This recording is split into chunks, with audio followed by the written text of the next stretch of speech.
தலைநகர் ஸ்தாபாக்கில் உள்ள உரிமம் பெற்ற கிடங்கு ஒன்றில் சுங்கத்துறை அதிகாரிகள் மேற்கொண்ட அதிரடி சோதனை நடவடிக்கையில் 1.24 மில்லியன் ரிங்கிட் மதிப்புடைய 16 சொகுசு வாகனங்கள் பறிமுதல் செய்யப்பட்டன.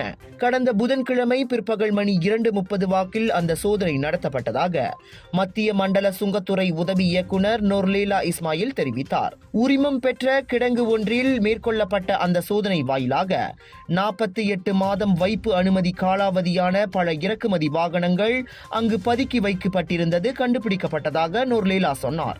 இறக்குமதி செய்யப்படும் வாகனங்களை உரிமம் பெற்ற கிடங்கில் வைக்க 48 மாதம் வரை மட்டுமே அனுமதி வழங்கப்படும். பறிமுதல் செய்யப்பட்ட வாகனங்கள் மொத்தம் 2.35 மில்லியன் ரிங்கிட் வரி மற்றும் இறக்குமதி வரியை உட்படுத்தியவையாகும். அதனால் அந்த வாகனங்களை இறக்குமதி செய்த நிறுவனத்திற்கு எதிராக வரி ஏய்ப்பு தொடர்பில் 1967 ஆண்டு சுங்கத்துறை சட்டத்தின் கீழ் விசாரணை மேற்கொள்ளப்படுகிறது.